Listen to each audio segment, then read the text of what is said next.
ಭಾಳ ಹಿಂದೆ ರೈತರಿಗೆ ಮಂಜೂರಾದಂತಹ ಜಮೀನುಗಳು ದರ್ಖಾಸ್ನಲ್ಲಿ ಬಗರುಕುಂ ಸಮಿತಿಯಲ್ಲಿ ಇವೆಲ್ಲ ಪಕ್ಕಾ ದಾಖಲೆಗಳು ಆಗದೆ, ಸರ್ವೆ ಸ್ಕೆಚ್ ಆಗದೆ, ಪೋಡಿ ಆಗದೆ ಜನ ಇವುಗಳನ್ನ ಮಾಡಿಸ್ಕೊಳ್ಳೋದಕ್ಕೆ ನಮ್ಮ ಕಚೇರಿಗಳಿಗೆ ಸುತ್ತಿ ಆಗೋದೇ ಇಲ್ಲ ಅಂತ ಕೈ ಬಿಟ್ಬಿಟ್ಟಿದ್ರು.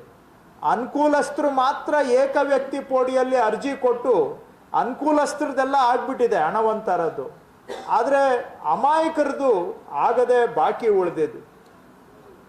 2013ರಿಂದ 2018 ನಡುವೆ ದುರಸ್ತು ಪೋಡಿ ಆಗಿದ್ದು ಒಟ್ಟು ಪ್ರಕರಣ ರಾಜ್ಯದಲ್ಲಿ 5800 5 ವರ್ಷದಲ್ಲಿ. 2018ರಿಂದ 2023 ಈ ಅವಧಿ 5 ವರ್ಷದಲ್ಲಿ ದುರಸ್ತಾಗಿದ್ದು ಒಟ್ಟು ಪ್ರಕರಣ 8500.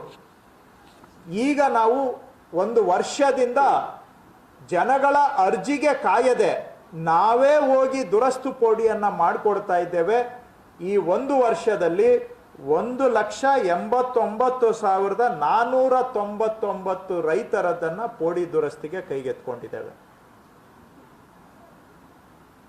13ರಿಂದ 18ರಲ್ಲಿ ಆಗಿದ್ದು 5,842, 18ರಿಂದ 23ರಲ್ಲಿ ಆಗಿದ್ದು 8,500.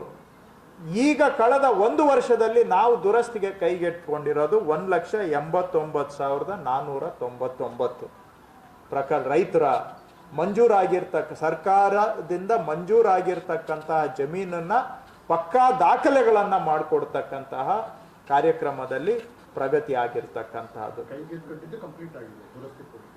ಇದೆಲ್ಲ ಆಗುತ್ತೆ ಪ್ರೋಸೆಸ್ ಅಲ್ಲಿ. ಅಂದರೆ 50% ಕಂಪ್ಲೀಟ್ ಆಗಿದೆ. ಅನುಬಂಧ 1 ಅಂತ ಹೇಳ್ತೇವೆ ನಮ್ಮ ಭಾಷೆಯಲ್ಲಿ, ಅನೆಕ್ಷರ್ 1, ಅನುಬಂಧ 1 ಆಗಿದೆ ಅಂತ ಹೇಳಿದ್ರೆ ಬಾಕಿ ಕೆಲಸ ಆಟೋಮ್ಯಾಟಿಕಲಿ ಆಗುತ್ತೆ ಅಂತ. ಇನ್ನೂ ಇದನ್ನ ನಾವು 3 ಲಕ್ಷ ಆಗೋದಕ್ಕೆ ಸ್ಕೋಪ್ ಇದೆ. ಇನ್ನೂ 1 ಲಕ್ಷ ಅದು ಇನ್ನೂ ಏನು ಅರ್ಲಿ ಸ್ಟೇಜಸ್ ಅಲ್ಲಿ ಇದೆ. ಬಟ್ ಈ 1,89,000 ಅರ್ಧರ ಮುಕ್ಕಾಲು ಘಟ್ಟ ದಾಟಿದೆ. ಏನು ಇಂಪಾರ್ಟೆಂಟು ಆ ಘಟ್ಟಗಳು ದಾಟಿದೆ. ಇನ್ನು ಉಳಿದಿದ್ದು ಕಂಪ್ಲೀಷನ್ ಅಷ್ಟೇ ಬಾಕಿ ಇದೆ.